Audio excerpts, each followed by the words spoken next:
दोस्तों welcome back to Sam the study club. और आज हम पढ़ने वाले हैं ट्रिग्नोमेट्री, जो class basic mathematics for physics IIT JEE NEET के लिए। क्यों हम बेसिक मैथमेटिक्स ही क्यों पढ़ रहे हैं? बेसिक मैथमेटिक्स पढ़ना बड़ा जरूरी है आपकी फिजिक्स के लिए, क्योंकि फिजिक्स में बहुत ज्यादा मात्रा में फिजिक्स में trigonometry, basic mathematics, algebra, integration, differentiation, GP series, graph, slopes, हर चीज का बाइनोमियल थ्योरम, हर चीज का भर भर कर यूज होता है। इसी के लिए हमने पहला टॉपिक बेसिक मैथमेटिक्स का पढ़ना चालू किया, ट्रिग्नोमेट्री, क्योंकि इसके बाद मैं आपको क्लास 11 की फिजिक्स पढ़ाना स्टार्ट करूंगा और आईआईटी जेईई नीट के लिए। और फिर हम सीक्वेंस में चलेंगे, मैं जैसे वेक्टर पढ़ाऊंगा, और वेक्टर में सबसे इंपॉर्टेंट रोल होता है ट्रिग्नोमेट्री। ट्रिग्नोमेट्री इतनी यूज होती है, खासकर रिजोल्यूशन ऑफ वेक्टर में बड़ी यूज होती है ट्रिग्नोमेट्री का यूज। स्टार्टिंग आप जैसे आप क्लास 11 की फिजिक्स स्टार्ट करेंगे, शुरुआती ही चैप्टर से ट्रिग्नोमेट्री आने स्टार्ट हो जाएगा आपका। फिर काइनेमेटिक्स पढ़ेंगे, उसमें डिफरेंशिएशन, इंटीग्रेशन आने स्टार्ट हो जाएगा। वैसे फिर स्टार्ट करेंगे, फिर ऑसिलेशन पढ़ेंगे, वेव्स ऑफ ऑप्टिक्स पढ़ेंगे, उसमें इतनी ट्रिग्नोमेट्री यूज होगी कि बाप रे बाप बोलोगे। रोटेशनल में भी यूज होगा, तो उसके लिए हम ट्रिग्नोमेट्री अच्छे से, मैं आपको ट्रिग्नोमेट्री को इतने अच्छे से उस लेवल की ट्रिग्नोमेट्री आपको पढ़ा दूंगा जिस लेवल की आपको क्लास 11 में रिक्वायर्ड है फॉर आईआईटी जेईई फिजिक्स के लिए। वैसे तो आप देखने जाएंगे तो फिर मैथ्स में आईआईटी वाले लोग तो मैथ्स में पढ़ते ही हैं, ट्रिग्नोमेट्री 3rd चैप्टर है। लेकिन बायो जिन लोग लेते हैं उनको तो बेसिक मैथमेटिक्स तो पढ़ने ही पड़ते हैं। तो हमने पहले बेसिक मैथमेटिक्स से ही स्टार्ट किया है, अब इसको अपन स्क्रैच से शुरू करेंगे और टॉप लेवल में लेके जाएंगे। इससे पहले आपको वीडियो चालू करने से पहले आपको मुझे एक वचन देना होगा। वो वचन ये है कि जो भी आपको मैं क्वेश्चन कराऊंगा पॉज करेंगे, समझ जाएंगे क्वेश्चन, फिर अपने साथ सॉल्व करेंगे। नहीं होगा वापस चालू करेंगे, देखेंगे अच्छा ऐसा सॉल्व होता है, फिर आप देखेंगे और वीडियो को बड़ी ईमानदारी के साथ वीडियो को देखेंगे, बिल्कुल ईमानदारी से। और मैं आपको दूंगा डीपीपी, डेली प्रैक्टिस प्रॉब्लम, जो भी आपको पढ़ाऊंगा उससे कुछ 8 से 10 बढ़िया सवाल, उसको आपको सॉल्व करना है घर में बढ़िया से, बिल्कुल ईमानदारी से। और यदि सॉल्व नहीं होगा तो मैं फिर वीडियो लाऊंगा डीपीपी सॉल्व कर, वहां से देख के अपना जो कॉन्सेप्ट है उसको क्लियर कर लेंगे, ठीक है। और ये वचन को आपको बिल्कुल कायम रखना है, क्योंकि वचन ही है शासन। चलो स्टार्ट करते हैं ट्रिग्नोमेट्री। तो चलिए ट्रिग्नोमेट्री स्टार्ट करते हैं। एंगल से शुरू होगा कार्यक्रम। एंगल क्या होता है? एंगल क्या होता है मैं बताता हूँ एंगल क्या होता है। पहले इस लाइन को पढ़ लेते हैं, फिर मैं बताता हूँ कि एंगल होता है क्या। The angle is a defined amount of revolution that revolving A line make with its initial position. Angle उसे कहते हैं, मतलब एक लाइन हो जो बेस बनाए और वो लाइन रोटेट करते करते पोजीशन में है, उसे हम एंगल कहते हैं।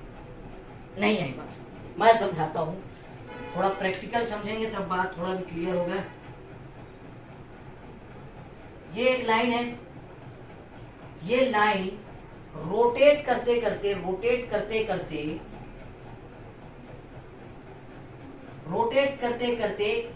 थीटा पोजीशन में चले जाए, थीटा एंगल बना देगा, उसी को हम एंगल बोलते हैं। नहीं यही बात समझ अभी भी? अरे देखो मेरी बात सुनो, एक लाइन है, ये एक लाइन है, ये रोटेट करते करते एक पोजीशन में पहुंच जाए और वो थीटा एंगल बना दे, उसी को हम एंगल कहते हैं। समझ आ गई बात? हाँ समझ। और ये एंगल को हम रिप्रेजेंट करते हैं थीटा से। किससे करते हैं? थीटा से। सर ये थीटा क्या होता है? थीटा ही बताता है कि हमारा अमाउंट ऑफ रोटेशन कितना हुआ है। थीटा बताते हैं, यहां लिख दूं मैं, हाँ लिख दो। थीटा बताता है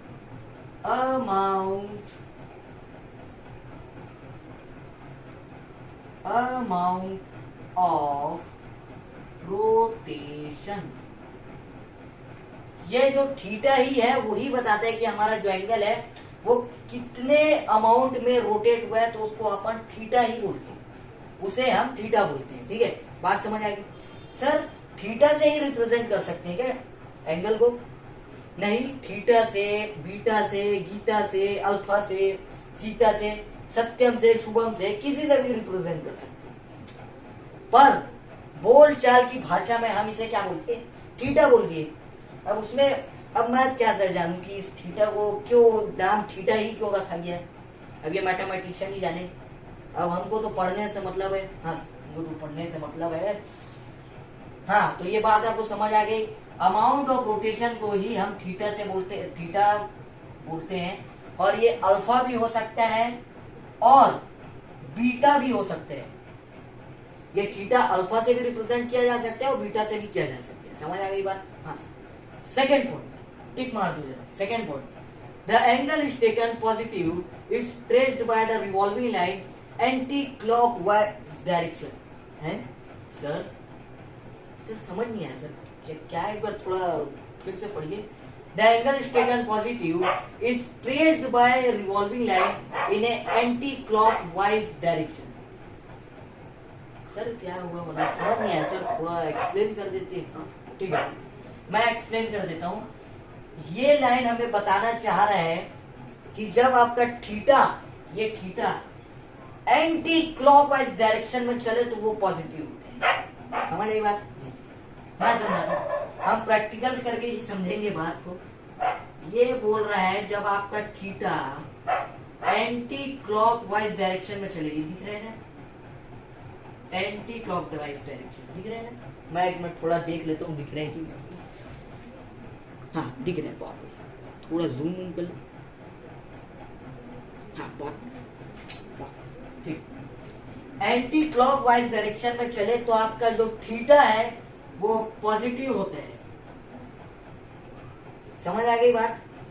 जब भी आपका जो थीटा एंटी क्लॉकवाइज चले, एंटी क्लॉकवाइज चले तो आपका थीटा जो है वो हमेशा पॉजिटिव रहते हैं। समझ आ गई बात? बहुत टिक कर दो। थर्ड पॉइंट में आते हैं, the angle is taken negative if is covered in clockwise direction. Sir ये मेरे ख्याल से ये कुछ ये बोल रहे हैं कि जब हमारा जो, ये शायद इसका उल्टा होगा। सर मैं अपने हिसाब से सोच रहा हूँ, जब हो सकता है ये लाइन यही कहना चाह रहे हैं, जब हमारा थीटा क्लॉकवाइज डायरेक्शन में चले तो वो शायद नेगेटिव होते हैं। सर क्या ये मैं सही बोल रहा हूँ? तो मैंने कहा बहुत बढ़िया, बहुत बेहतरीन तरीके से आपने बड़े सुंदर तरीके से खेला है। तालियां बजती रहनी चाहिए बिल्कुल अच्छे तरीके से। आपने बिल्कुल अच्छे से पकड़ा। मैं इसको थोड़ा और एक्सप्लेन कर देता हूँ, लेकिन आपने जो दिमाग लगाया बिल्कुल करेक्ट था। Well and good. तो ये थीटा जो बोल रहा है, ये लाइन बोल रहा है जब आपका थीटा, ये थीटा है, ओहो पेन नहीं चल रहा, ओहो, ये थीटा जो है क्लॉकवाइज डायरेक्शन में चले, क्लॉकवाइज डायरेक्शन में, घड़ी का कांटा क्लॉकवाइज चलता है ना, वैसे जब आपका थीटा क्लॉकवाइज डायरेक्शन में चले तो आपका जो थीटा है वो नेगेटिव होते हैं। आगे बात समझ में? हाँ बिल्कुल समझ आ गया। तो मैं एक बार इसको फिर से तीनों लाइन को जरा समरी कर देता हूँ कि क्या है, एक बार थोड़ा फिर से समझा देता हूँ। तो सर आपको, सर एक बार और थोड़ा समझा दीजिए तब थोड़ा और क्लियर हो जाएगा। तो मतलब बिल्कुल ठीक है, बिल्कुल समझा देता हूँ। पहले लाइन में बोलते हैं जब आपका जो एंगल है, एंगल तब आप कहोगे, एंगल उसे बोलते हैं जो एक लाइन है, एक लाइन है, वो एक लाइन बनाए, वे मतलब अरे एक लाइन है जो बेस बनाए और वो लाइन रोटेट करते करते एक पोजीशन में चले जाए और पोजीशन में चले जाए और वहां से एक एंगल थीटा बनाए, उसी को हम एंगल बोलते हैं। और एंगल जो, एंगल को हम तब बनाएंगे और एंगल को हम रिप्रेजेंट करते हैं थीटा से। ये बात मैं समझा रहा हूं आपको। थीटा को और भी हम रिप्रेजेंट कर सकते हैं अल्फा से, बीटा से। क्लियर है बात? बिल्कुल। Second point, the angle is take positive it traced by revolving line in anti clockwise direction. ठीक है, जब भी आपका जो थीटा है वो एंटी क्लॉकवाइज डायरेक्शन में चले, ये रहा है एंटी क्लॉकवाइज डायरेक्शन में चले तो आपका थीटा जो है वो हमेशा पॉजिटिव रहेगा। ये बात आपको समझ आ गई? Third point, the angle, third point बोल रहा है आप अपना एंगल, जब आपका थीटा नेगेटिव तब होगा, वो केस वो रहेगा जब आपका जो थीटा है, आप नेगेटिव अपने थीटा को जब मानोगे तब मानोगे जब आपका जो थीटा है वो क्लॉकवाइज डायरेक्शन में चले। क्लॉकवाइज डायरेक्शन में मतलब सर जो घड़ी हमारा है ना, घड़ी वो क्लॉकवाइज डायरेक्शन में चलता है, मतलब उस तरीके से चले तो आपका जो थीटा है वो नेगेटिव हो। बात आ गई समझ में? बिल्कुल। तो ये बात आपको बिल्कुल समझ आ गई अच्छी तरीके से, बेहतरीन तरीके से। तो चलिए अब अपन वीडियो में आगे बढ़ते हैं। तो अब मैं इसको मिटा देता हूँ, फिर कुछ और पॉइंट्स लिखूंगा और फिर आपको और अच्छे से एक्सप्लेन कराऊंगा। उसके बाद हमारे क्वेश्चन आते हैं। चलिए आगे बढ़ते हैं। मैंने आपको पहला पार्ट बढ़िया से समझा दिया कि एंगल क्या होता है, कैसे होता है। अब हम बात करेंगे angles in terms of radians. अब एंगल लिया है, अब एंगल को मेजर करने के लिए कुछ होना चाहिए ना कि एंगल कितना है, कितना लिया है हमने एंगल, यूनिट होनी चाहिए। तो यूनिट हमने बनाई है रेडियन और डिग्री भी। क्या बनाई हमने? रेडियन और डिग्री भी। अभी इस बात को छोड़ो, पहले आप इसमें हो। अब देखो यहाँ बना हुआ एक एंगल, ये एक आर्क है। पहले बताओ सर आर्क, ठीक है सर, पहले बताओ आर्क क्या होता है। अब मानो कि यहाँ से मैंने किसी आदमी को छोड़ा है, अब वो चलते चलते चलते यहाँ आया, तो उसने जो डिस्टेंस कवर किया उसी को हम आर्क बोलते हैं। समझ आई बात? हाँ, तो ये देखो ये आर्क है और आर्क की लेंथ एल है और इसका रेडियस आर है और ये थीटा है, एंगल थीटा बना रहे हैं। तो जब भी जो एंगल यहाँ पर बन रहा है और ये रेडियस है और यहाँ थीटा बन रहा है, तो थीटा जब आपको निकालना होगा, जब भी आपको थीटा निकालना होगा तो आप क्या करेंगे? जब भी आपको थीटा निकालना होगा तो आप आर्क अपॉन रेडियस से उसको डिवाइड कर देंगे। आ रही है बात समझ में? अच्छा सर ठीक है, समझ आ रही है बात। और एक बात बता दूं, जो आपका जो थीटा है वो हमेशा, अब आपके मन में हो सकता है क्वेश्चन आ जाए, सर जो हमारा जो हम एंगल निकालेंगे वो थीटा सर वो रेडियन में होगा कि डिग्री में होगा? अच्छा क्वेश्चन है, बढ़िया क्वेश्चन है और ये क्वेश्चन आना भी चाहिए, क्योंकि ये क्वेश्चन हमेशा आता है। जो भी ये degree term angle terms of radians को पढ़ता है तो उसको मन में ये क्वेश्चन आता है कि जब भी हम एंगल लेंगे उसको हम रेडियंस में लेंगे कि डिग्री में लेंगे। तो आपको ये मैं बात बता दूं, जब भी आप एंगल लेंगे, जो भी थीटा लेंगे, वो हमेशा हमेशा किसमें आएगा? रेडियंस में आएगा। क्या बोला मैंने? ये बात को अपने बेहतरीन तरीके से अपने दिमाग में बैठा लो, जब भी आप एंगल लेंगे वो हमेशा ही रेडियंस में आएगा। ठीक है सर। सर ये रेडियंस क्या होते हैं? हाँ, तो रेडियंस के लिए आ जाओ, यहाँ पर बात करते हैं। 2 पाई क्या होते हैं? सर 2 पाई, सर पहले बताओ पाई क्या होते हैं? पाई आधा, 2 पाई यानी पूरा कंप्लीट सर्कल। एक सर्कल है तो 2 पाई बोला मैंने, 2 पाई मैंने बोला तो पूरा कंप्लीट सर्कल, पूरा यानी 360। हाँ सर याद आ रहा है। ये देखो मैं और एक्सप्लेन अच्छे से कर देता हूँ। ये सर्कल लिया मैंने, ये सर्कल, सर ये कैसे सर्कल? अब मेरा सर्कल कभी गोल अच्छे से बनता नहीं है, लेकिन अब आप समझ नहीं होना। अब यहाँ से एक एंगल बना हुआ है, ठीक है। अब मैंने बोला आपको यहाँ से एंगल बन रहा है थीटा। अब बोलूंगा कंप्लीट एंगल, मतलब ये जो एंगल है ये पूरा रोटेट करते करते करते वो करते करते करते पूरा कंप्लीट सर्कल ले लिया, उसको हम एंगल, उस एंगल बोलते हैं 360 डिग्री। कितना डिग्री लिया उसने? 360, यानी पूरा कंप्लीट। तो 2 पाई होता है 360। अच्छा सर समझ आ गया। पाई क्या होते हैं? 360 का जस्ट आधा, ये आधा। 360 का आधा क्या होता है? 180। हाँ, पाई यानी 180। अच्छा सर, तो ये पाई बाई 2 क्या होगा? पाई बाई 2 180, 180 का आधा कर दो, कितना होगा? सर 180 का आधा मेरे ख्याल से, सर मेरे दिमाग में आ रहा है 90 डिग्री होगा। तो मैंने बोला बहुत बढ़िया, बहुत अच्छे तरीके से आपने खिला, बहुत बढ़िया, सही बात है। आपने यदि सोचा 90 डिग्री तो बिल्कुल करेक्ट है, 90 डिग्री होगा। अब पाई बाई 3 कर दो और इसको छोटा कर दो, पाई को 3 बार और छोटा कर दो। सर कितना हो गए? तो ये होगा आपका 60 डिग्री। अच्छा सर, पाई को 1/4 कर दो। सर कितना हो गया? पाई को 1/4 करेंगे तो ये होगा आपका 45 डिग्री। कितना बोला मैंने? 45 डिग्री। और पाई बाई 6 होगा तो 180 को आधा कर दो, 6 से मल्टीप्लाई कर दो, 6 से डिवाइड कर दो, कितने बार में आएगा? 6 3 18, 30 डिग्री। आगे बात आपको समझ में? अब आपको मैं बता रहा हूँ, एक बहुत बढ़िया बात बता रहा हूँ और ये बात आपके दिमाग में बढ़िया तरीके से बैठ जाना चाहिए। जब भी ध्यान से सुनने वाली बात बहुत ज्यादा इंपॉर्टेंट है, जो अभी हम ये पढ़ रहे हैं, इस यहाँ मैं जो आपको पढ़ा रहा हूँ उसका सबसे इंपॉर्टेंट पार्ट अभी आपको बताने जा रहा हूँ। जब भी आपको रेडियन को डिग्री में कन्वर्ट करना होगा, क्या बोला मैंने? जब भी आपको रेडियन को डिग्री में कन्वर्ट करना होगा तो आपको क्या करना पड़ेगा? सर क्या करना पड़ेगा तो हमको नहीं मालूम, तो आप बताओगे। हाँ, तो मैं कहा था, जब भी आपको रेडियन को डिग्री में कन्वर्ट करना होगा तो आप उसको क्या करोगे? उसको आप मल्टीप्लाई कर दोगे, किसके साथ? लिख दूं? लिख दो। जब भी आपको रेडियन को डिग्री में कन्वर्ट करना पड़ेगा, तो उसको आपको मल्टीप्लाई करना पड़ेगा 180 बाई पाई से। क्या बोला मैंने? इसको बड़े अक्षरों में लिख दूं? हाँ, जरा मिटा लेते हैं इसको, कहाँ है मेरा डस्टर?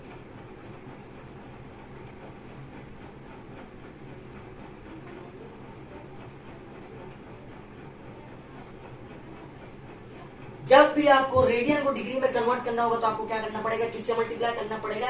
180 बाई पाई से। इसका उल्टा, डिग्री को रेडियन में कन्वर्ट करना होगा तो क्या करना पड़ेगा? डिग्री को रेडियन में कन्वर्ट करना पड़ेगा तो आपको क्या करना पड़ेगा? आपको करना पड़ेगा रेडियन को मतलब पाई बाई 180 से मल्टीप्लाई करना पड़ेगा। आ गई बात समझ में? सर इसको याद कैसे करेंगे? इसको थोड़ा तरीका बता देते तो समझ आ जाता।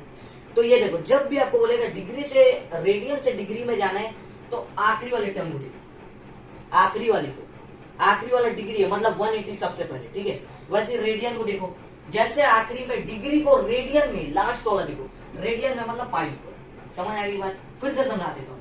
रेडियन को डिग्री में कन्वर्ट करना है तो आखिरी वाला को देखोगे डिग्री, तो 180 ऊपर। जब भी डिग्री को रेडियन में कन्वर्ट करना हो तो सबसे पहले आखिरी वाले को देखो, रेडियन यानी पाई ऊपर। आ गई बात समझ में? हाँ सर आ गई, लेकिन अब थोड़ा क्वेश्चन सॉल्व कर लेते तो थोड़ा और अच्छे से समझ आ जाता।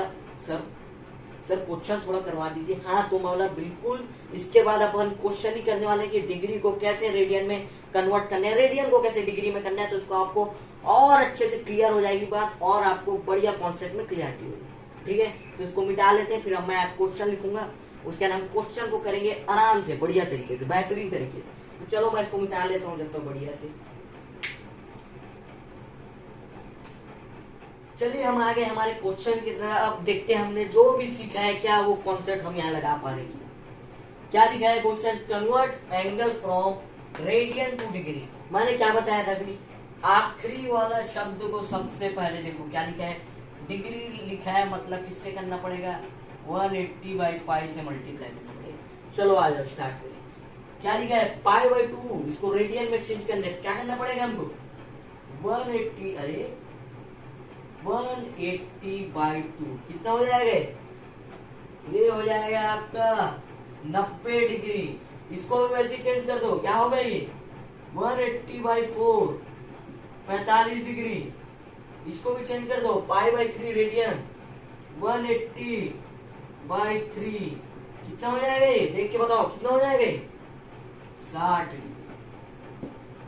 इसको भी चेंज कर दो, 5 पाई बाई 6, 5 इंटू पाई की वैल्यू, जब भी पाई जहां दिख गया, पाई जहां दिख गया उसको तुरंत 180 में कन्वर्ट कर देना।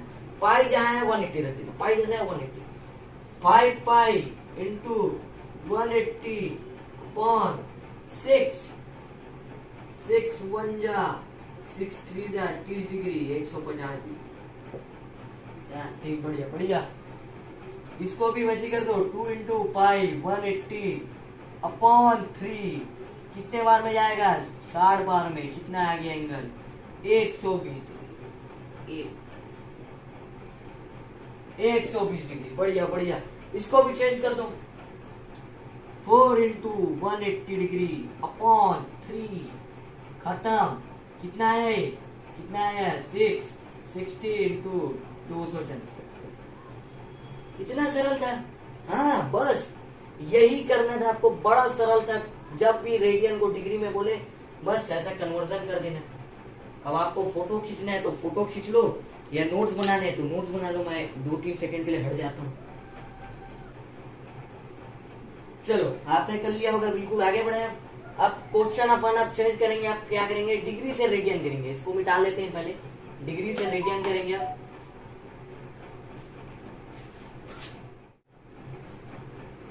चलो आगे हमारा question, convert angle from degree to radian. Degree to radian, इससे पहला क्या क्वेश्चन था? Radian to degree. ये है डिग्री टू रेडियन। कैसे करेंगे? यहाँ देख लो, पहले चेंज कैसे करना है। सबसे पहले आखिरी वाला शब्द देखो, रेडियन, पाई ऊपर आ जाएगा, पाई बाई 180 इंटू थीटा, तो आपको जो है आपका रेडियन मिल जाएगा। पाई बाई 180 इंटू जो भी यहाँ पर वैल्यू होगी उसको रखना है, यहाँ पर आपको जो रेडियन है आपका मिल जाएगा। चलो जल्दी जल्दी सॉल्व कर ले इसको। पाई बाई 180 इंटू 30 डिग्री, कितना, 0 से खत्म, पाई बाई 6। यहाँ जल्दी जल्दी सॉल्व करो इसको। 180 इंटू कितना है 60 डिग्री, कितना हो जाएगा, 0 से 0 खत्म, 6 बन जा, ये हो जाएगा 3 डिग्री। यहाँ आ जाओ, पाई बाई 180 डिग्री इंटू कितना है 90 खत्म, पाई बाई 2। यहाँ जाओ 120 में, पाई बाई 180 दिख रहे हैं सबको, हाँ बढ़िया बढ़िया, 120, 0 से 0 खत्म, कितना आ जाएगा ये आ जाएगा सर 2/3। ये कितना हो जाएगा, सीधा लिख देंगे आंसर, पाई बाई 4। खेल खत्म, खेल खत्म, आ गया बात समझे। इसको सॉल्व करें, हाँ सर इसको भी जरा सॉल्व कर लेते हैं। क्या होगा ये, पाई बाई 180 इंटू 100 कितना है 150, 0 से 0 खत्म, कितना हो जाएगा, कितना होगा ये हो जाएगा सर पाई बाई 4 इंटू 6। ठीक है, अब इसको सर आप कर ले, आप करोगे इसको कि मैं कर दूं, सर आप कर दो, कैसे होगा, इसको सॉल्व करने की जरूरत नहीं है, इसको ये पहले से ही पवित्र हो चुका है, ये पाई होगा। क्या बताया था मैंने, पाई की वैल्यू कितनी होती है 180 डिग्री, सीधा पाई कर दो, खेल खत्म। समझ आ गया कितना सरल था। अपन दोनों चीज देख लिए, रेडियन से डिग्री में कैसे कन्वर्ट करने हैं, डिग्री को रेडियन में कैसे कन्वर्ट करने हैं, और मैंने क्वेश्चन भी आपको करवा दिए। अब डीपीपी दूंगा, अब आपको हो सकता है दिल से और इच्छा होगी और क्वेश्चन सॉल्व करने की, तो डीपीपी में दे दूंगा नीचे, इसमें और बहुत सारे क्वेश्चन होंगे, उसको आप सॉल्व करके अपने दिल की ख्वाहिश पूरी कर सकते हैं। ठीक है, चलो खत्म हुआ, अब आगे बढ़े। अब बात करेंगे टी रेशियोज की, इसको मिटा देते हैं, उसके बाद टी रेशियोज के बारे में बात करेंगे। अब आती है हमारी बात टी रेशियोज की। टी रेशियोज क्या होते हैं, टी रेशियोज पढ़ने से पहले मैं एक एंगल बनाना चाहूंगा, एक ट्रायंगल बनाना चाहूंगा, वो है ट्रायंगल, राइट एंगल ट्रायंगल। क्या ट्रायंगल, राइट एंगल। ये सीधी लाइन कभी नहीं बनती, एक मिनट में थोड़ा अच्छे से, बड़ा अजीब बने हैं। ठीक है चलो, ये राइट एंगल ट्रायंगल है। ये बड़ी साइड को हम क्या बोलते हैं, हाइपोटेनियस बोलते हैं सर, हाइपोटेनियस बोलते हैं। इसको क्या बोलते हैं, क्या बोलते हैं इसको बोलते हैं परपेंडिकुलर, और ये जो लाइन है इसको बोलते हैं अपन बेस। और जो आपकी पूरी ट्रिग्नोमेट्री हो वो यही इस राइट एंगल के इधर आजू बाजू घूमते रहती है, और जो टी रेशियोज मैं अभी पढ़ाने वाला हूँ वो भी इसी से पूरी ट्रिग्नोमेट्री राइट एंगल ट्रायंगल में ही बेस्ड है। अब वो टी रेशियोज क्या क्या है, चलो बताते हैं क्या क्या है रेशियो। अरे ये मार्कर नहीं चल रहे हैं, दिख रहे, sine theta, cos theta, tan theta, cot theta, cosec theta और आपका सेक थीटा। अब ये है ट्रिग्नोमेट्री 6 रेशियो, ये है 6 ट्रिग्नोमेट्री रेशियो। अब इनकी वैल्यूज क्या क्या रहती है, चलो साइन थीटा होता है आपका, क्या होता है, परपेंडिकुलर अपॉन हाइपोटेनियस। एक मैं लिखता हूं यहाँ पर, ये आपको याद हो जाना चाहिए।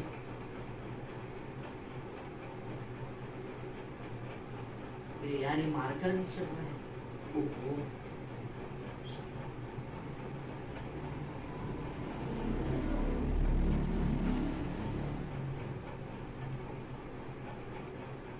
अब मैं यहाँ जो लिखा हूं ये आपको बढ़िया तरीके से याद हो जाना चाहिए, बेहतरीन तरीके से, क्योंकि ये बड़ा काम आने वाला है। बोलोगे सर ये काम क्या है, ये क्या लिख दियो, P H, B H, P B, ये क्या है, पी एच, ये देखो ये वैल्यू क्या बता रही है, एस क्या लिखा है, एस का मतलब क्या है, एस यानी साइन थीटा। कॉस, ये सी क्या लिखा है, सी है आपका कॉस थीटा, और टी है आपका टेन थीटा। अब ये बता क्या रहे, साइन थीटा होता है perpendicular upon hypotenuse, perpendicular upon hypotenuse, लिख दू यहां पर, परपेंडिकुलर अपॉन हाइपोटेनियस दिख तो रहे ना, मैं देख लूंगा यहाँ पर कैमरा में, थोड़ा और डार्क करता हूँ इसको।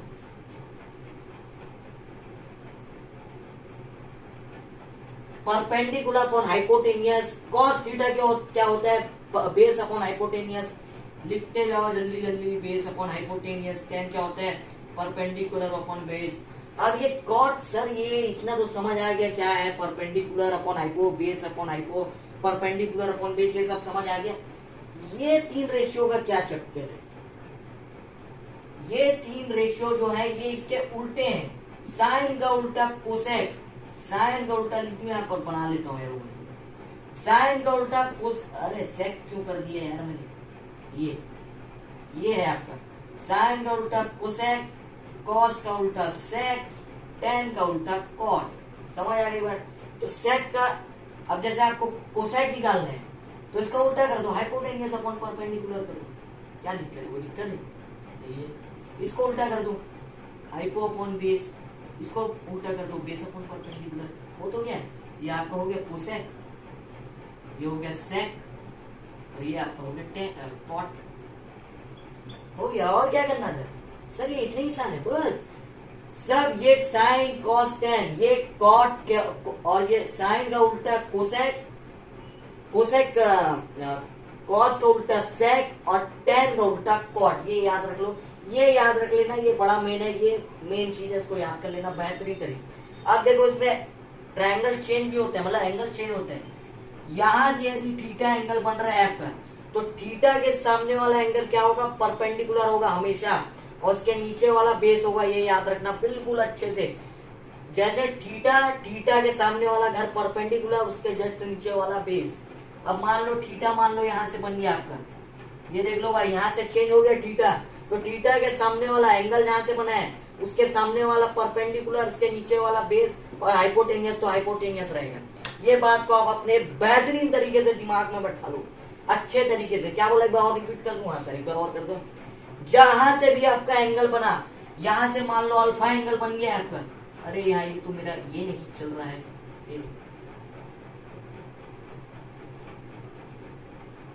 यहां से यदि अल्फा एंगल बन रहा है तो अल्फा के जस्ट सामने वाला परपेंडिकुलर, उसके नीचे वाला बेस, और ये बड़ा वाला लेंथ हाइपोटेनियस हो जाएगा। यहां से एंगल यदि बीटा बन रहा है, बीटा बन रहा है यहाँ से, तो उसके जस्ट सामने वाला एंगल जहां से बन रहा है उसके सामने वाला घर हमेशा परपेंडिकुलर, उसके जस्ट नीचे वाला बेस, और सबसे लंबा वाला हाइपोटेनियस तो चेंज होता नहीं है, हाइपो का हाइपो ही रहेगा। आगे बात समझ में? हाँ सर। अब इसमें कुछ क्या होता है, ये तो आप 10th में भी पढ़ोगे, लेकिन मैं आपको फिर से समझा दे रहा हूँ, क्योंकि मैं आपको ट्रिग्नोमेट्री से टच बना के चलना चाह रहा हूँ। अब देखो, अब यहाँ एक ट्विस्ट आता है।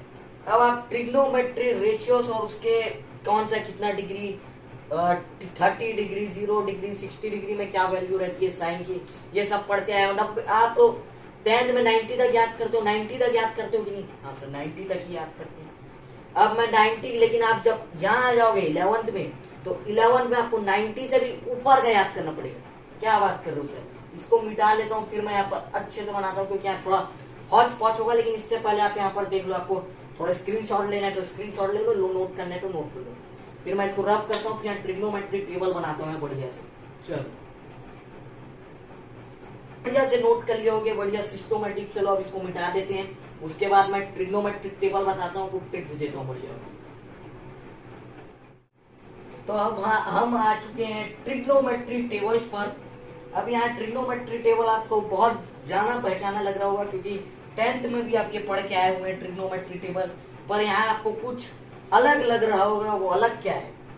वो अलग आप पहले से ही पता लगा लेंगे, क्योंकि यहाँ मैंने 90 के बाद 120, 135, 150, 180 भी कर दिए। बोलोगे सर हम तो 90 तक याद करके आए थे बस, ये क्या कर दिया आपने? 120, 135, 150, 180 का यहाँ तक कहाँ से ले गए आप? तो अब मैं आपको एक बात बता दूं, क्योंकि अब आ चुके हैं 11th में, और फिजिक्स में खासकर वेक्टर्स आप पढ़ेंगे। रिजोल्यूशन ऑफ वेक्टर जब पढ़ेंगे तो उसमें इतनी यूज होगी कि आप बोलोगे अच्छा किया यार हमने ये 90 के आगे का पढ़ लिया, बहुत अच्छा किया, क्योंकि उसका इतना यूज होगा जब मैं आपको पढ़ाऊंगा रिजोल्यूशन ऑफ वेक्टर। तब देखना, तब मैं आपको एक बार और बताऊंगा कि हाँ हमने वो पढ़ा हुआ है बेसिक मैथमेटिक्स में, तो ये बड़ा काम आएगा। आप बोलोगे सर मेरे जो दोस्त है वो तो इसको बिना पढ़े 90 तक बस याद करके रखे। अब मैं आपको एक बात बता दूं, अब आप आ चुके हैं कॉम्पिटिटिव एग्जाम में, तब यहाँ आप ये नहीं देख सकते कि दूसरा जो कर रहा है वो भी मैं करूँ। यहाँ आपको अलग हट के खेलना पड़ेगा, नहीं तो एग्जाम निकल जाएगा, आप क्रैक कभी नहीं कर पाएंगे।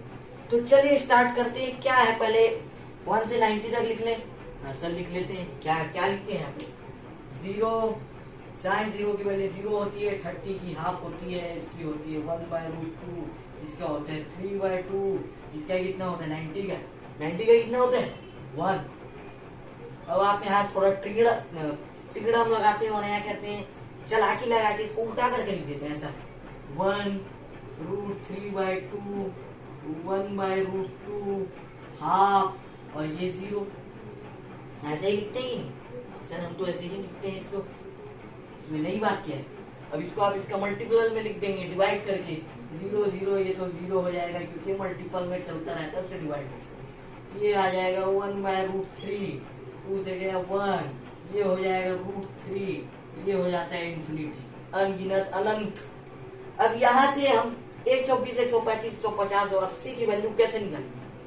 आप याद करिए जब आप क्लास 10th में थे तो आपने मिरर करके कोई चैप्टर पढ़ा होगा, प्लेन मिरर नाम का कुछ पढ़ा होगा।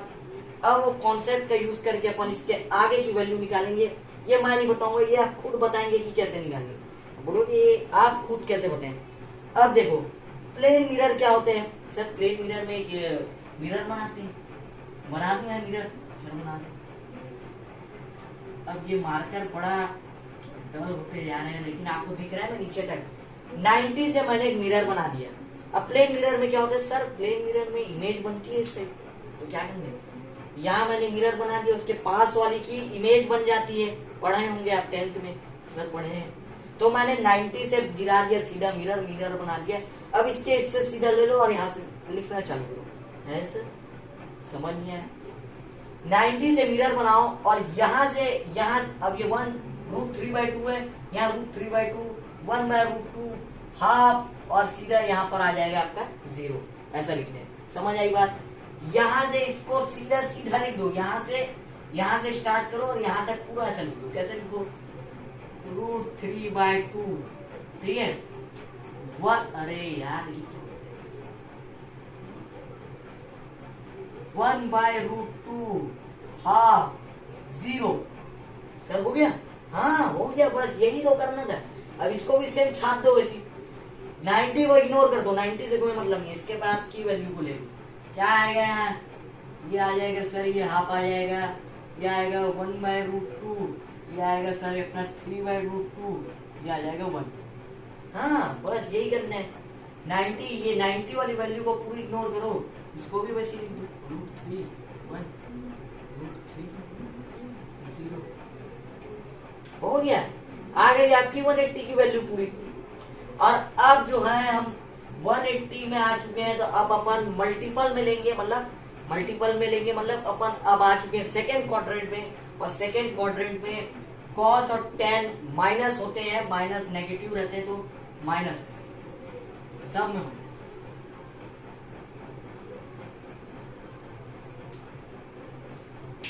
आ गई बात समझ में?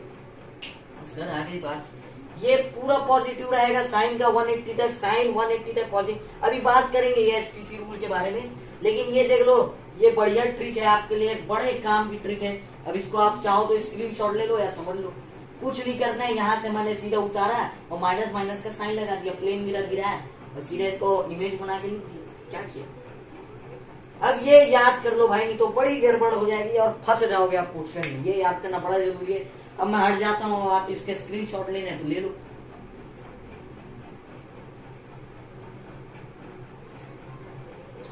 चलो भाई इसका ले लियोगे। चलो आगे बढ़ते हैं, एसटीसी रूल में चलते हैं, इसको निकाल लेते हैं पहले। कहाँ है भाई मेरा? तो हम आ चुके हैं अपने अब दूसरे टॉपिक में, वो है हमारा AS4 quadrant and ASTC rule. अब ये ASTC रूल और 4 क्वाड्रेंट क्या होते हैं अभी बताऊंगा डिटेल में, लेकिन एक बात बताता हूँ अभी आपको मैं। ये टॉपिक के बाद, इस टॉपिक के बाद मैं आपको कुछ क्वेश्चन कराऊंगा, एक क्वेश्चन और करवा दूंगा आपको बढ़िया वाला कॉन्सेप्ट में जो पढ़े हैं अपन जितना। तो उसके बाद मैं एक सेकेंड वीडियो बनाऊंगा, ठीक है। इसके बाद जो वीडियो है इसका पार्ट 2, तो उसके बाद की जो चीजें हैं उसको हम उसमें कवर करेंगे और उसमें ढेर सारे क्वेश्चन करेंगे। अभी इसमें तो ये सब में तो ये तो बड़ा बेसिक चल रहा है, ये तो मैं आपको भी बहुत बेसिक समझा रहा हूँ। इसके बाद जो पढ़ेंगे वो मेन है, उसमें बड़े अच्छे अच्छे क्वेश्चन है, तब मैं आपको अच्छे अच्छे क्वेश्चन कराऊँ। मैं अभी आपको बेसिक, बड़ा बेसिक से उठा के, स्क्रैच से लेकर उठा के टॉप लेवल में भी लेके जाऊंगा, ठीक है। तो अभी बेसिक चल रहा है, बड़ा बेसिक चल रहा है, तो अभी इसको समझा देते हैं, फिर एक क्वेश्चन और करेंगे, फिर आज का वीडियो एंड करेंगे, फिर सेकंड वीडियो में और डालूंगा, तो उसमें हम और डिटेल में ट्रिग्नोमेट्री के बारे में और अच्छे से पढ़ेंगे और खूब सारे क्वेश्चन करेंगे और अपने ट्रिग्नोमेट्री को कंठस्थ कर देंगे। ट्रिग्नोमेट्री पढ़ाने के बाद में फिजिक्स आपको स्टार्ट कर दूंगा, उसके बाद में डिफरेंशिएशन इंटीग्रेशन भी पढ़ाऊंगा आपको, क्योंकि वो भी बेसिक मैथमेटिक्स में आता है, बहुत ज्यादा जरूरी है, उसको पढ़ाऊंगा। और फिर फिजिक्स से स्टार्ट करेंगे, वेक्टर पढ़ाऊंगा मैं आपको, वेक्टर से चालू करेंगे फिजिक्स, फिर यूनिट एंड मेजरमेंट, फिर लॉज ऑफ मोशन, फिर मोशन प्लेन, सब में जाएंगे अभी। चलो पहले समझते हैं 4 quadrant and ASTC rule. In first quadrant all T ratio are positive. एक सेकेंड पहले मैं लिख लेता हूँ।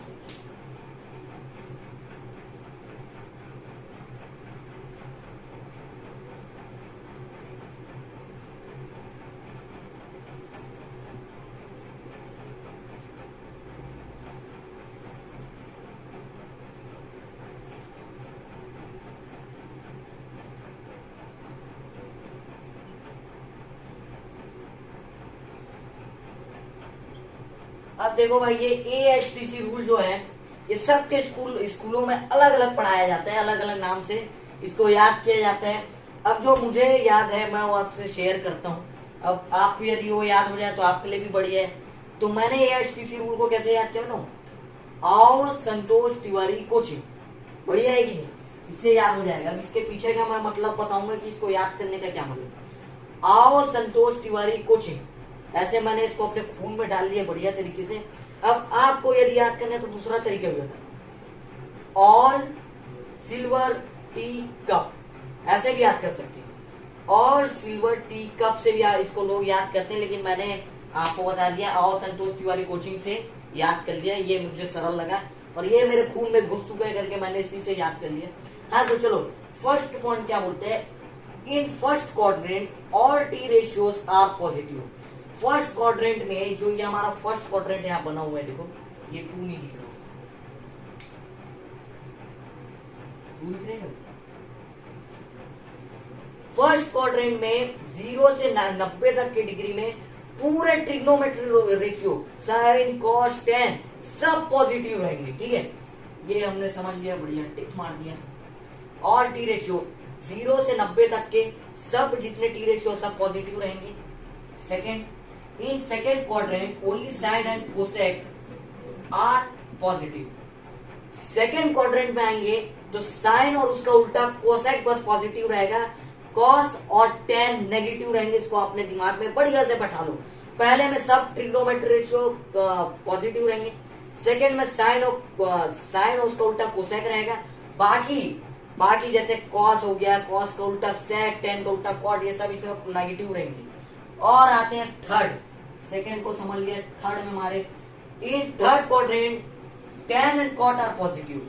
जब आप 180 से 270 के बीच में आएंगे तो यहाँ थर्ड क्वाड्रेंट में सिर्फ टेन और उसका उल्टा कॉट पॉजिटिव रहेगा, बाकी टी रेशियो जो है नेगेटिव रहेंगे। ये बात आ गई आपको समझ में? पास आ जाओ फोर्थ पॉइंट में। In fourth quadrant only cos and sec are positive.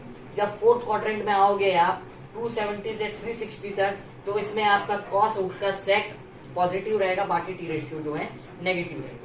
तो ये जो है हमने इतना, ये ASTC रूल इतना ही है। अब इतना है, इसके बाद जो इससे जो क्वेश्चन में वो समझना बड़ा जरूरी है।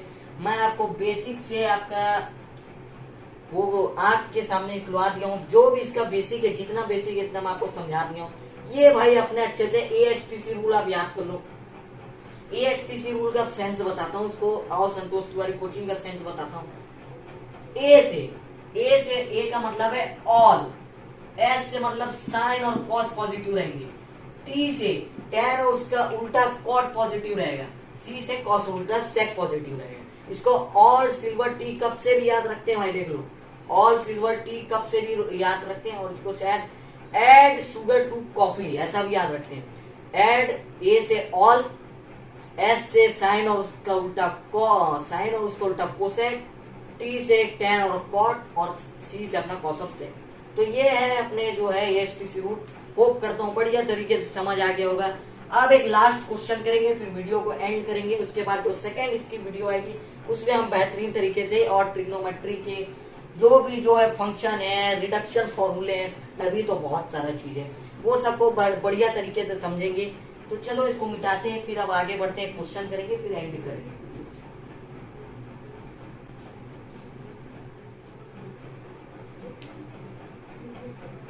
तो अब हम आ चुके हैं फॉर्मूले की तरफ। अभी आप बोलेंगे अभी आप क्वेश्चन करवाने वाले थे, मैं बोला क्योंकि अभी जो क्वेश्चन में लगेंगे उसमें तो फॉर्मूले लगने वाले, तो मैं आपको फॉर्मूले करवा दूं। इसके अगली वाली वीडियो में पूरे क्वेश्चन और ट्रिग्नोमेट्री अपना रिडक्शन फॉर्मूले बचे हैं, और जो अभी आपको एसटीसी रूल है उसके क्वेश्चन बचे हैं, और उसके और फॉर्मूले हैं वो सब बचे हैं। तो अभी मैं फॉर्मूला करवा देता हूँ। सेकेंड वाली वीडियो में पूरे क्वेश्चन हम कवर कर लेंगे। अभी तो ये जो फर्स्ट वीडियो पूरा बेसिक था, आपका बेस स्ट्रॉन्ग करने के लिए, पूरा बेस स्ट्रॉन्ग मैंने कर दिया है, पूरी कोशिश की है। अब मैं फॉर्मूले लिखने जा रहा हूँ भाई। ये फॉर्मूले आप अपने खून के अंदर डाल लो अच्छे तरीके से, क्योंकि फिजिक्स में इतना यूज होगा, ये इतना यूज होगा कि आप बोलोगे अरे बाप रे ये तो गए हो गए लोग। अब आप पढ़ के आए होंगे अपने 10th वाला फॉर्मूला, 10th वाला फॉर्मूला, आप ये सोच के आएंगे कि 10th वाला फॉर्मूला काम आ जाएगा, अरे हम तो जीत गए करके वाला, sine theta square plus cos theta square equals to 1 वाला पढ़ के आ जाएंगे और ये निकाल देंगे। तो ये बात नहीं है यहाँ पर। अभी यहाँ आपको और फॉर्मूला भी मैं लिखूंगा, वो सबको आपको याद करने पड़ेगा। चलिए स्टार्ट करता हूँ, मैं लिखता हूँ यहाँ पर। पहला फॉर्मूला हमारा आता है sine A minus B,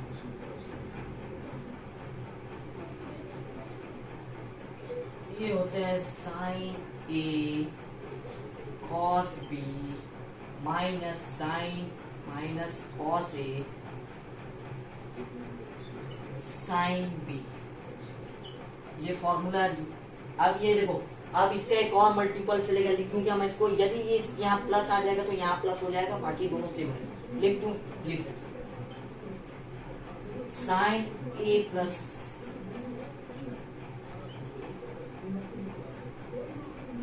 sign A cos B plus cos A sine B, ठीक है। अब कॉस का भी ऐसे ही फॉर्मूला होता है, cos A minus B, cos A minus B का होता है cos A cos B minus sign A sine B minus, वैसे इसका यहाँ प्लस हो जाएगा तो ये यहाँ बीच में हो जाएगा। लिख देता हूँ, मैं सबको लिख देता हूँ, कॉस ए प्लस बी, ये दिखाई तो दे रहे हैं, थोड़ा और पास करो।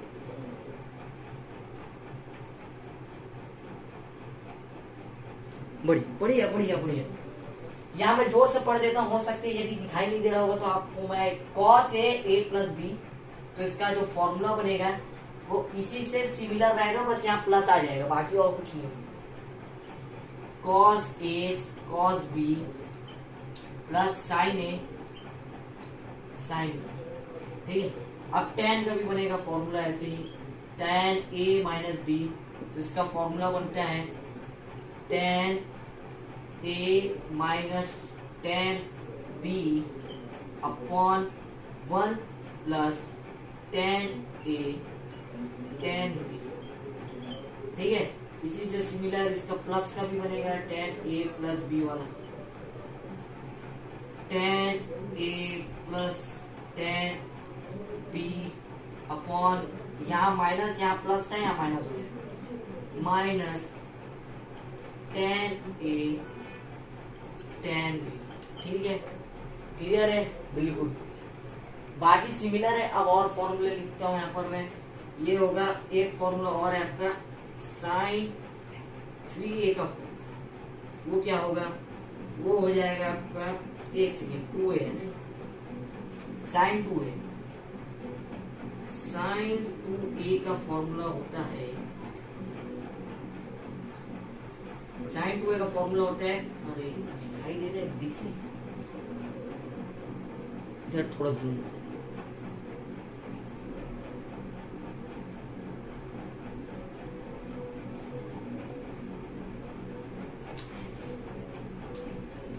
वो होता है हमारा साइन 2a का फॉर्मूला होता है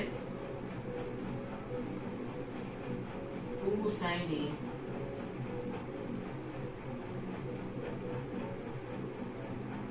नहीं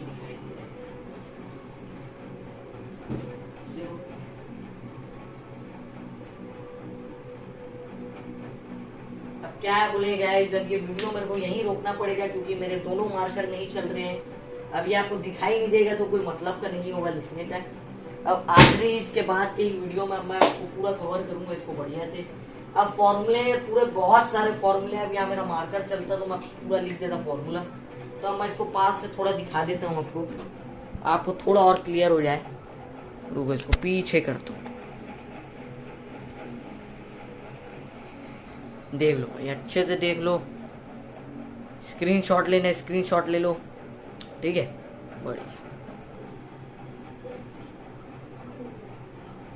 अब मुझे वीडियो को यहीं रोकना पड़ेगा क्योंकि मेरा मार्कर चल नहीं रहा है। तो आज का वीडियो यहीं खत्म करते हैं। होप करता हूँ मैंने पूरे बेसिक स्क्रैच से उठाया है। अब इसके बाद वाले वीडियो में आप पूरे क्वेश्चन मैं आपको करवा दूंगा, और जितने बचे हैं इसके ट्रिग्नोमेट्री के और जितने बचे हैं फिजिक्स में 11th क्लास में यूज होने वाले हैं वो भी आपको मैं करवा दूंगा पूरे तरीके से। और फॉर्मूला मैं और अगले वीडियो में पूरे फॉर्मूले लिख दूंगा यहाँ पर। अभी मेरे मार्कर नहीं चल रहा है करके मेरे को रुकना पड़ रहा है। तो ठीक है, आज की वीडियो के लिए बस इतने ही। वीडियो पसंद आया करें लाइक सब्सक्राइब और शेयर करें जितने जरूरतमंद लोग हैं जिनको जो IIT JEE नीट की तैयारी कर रहे हैं और बेसिक मैथमेटिक्स पढ़ रहे हैं, तो वीडियो को जरूर शेयर करें। तो चलिए आज के लिए बस इतना ही, थैंक यू।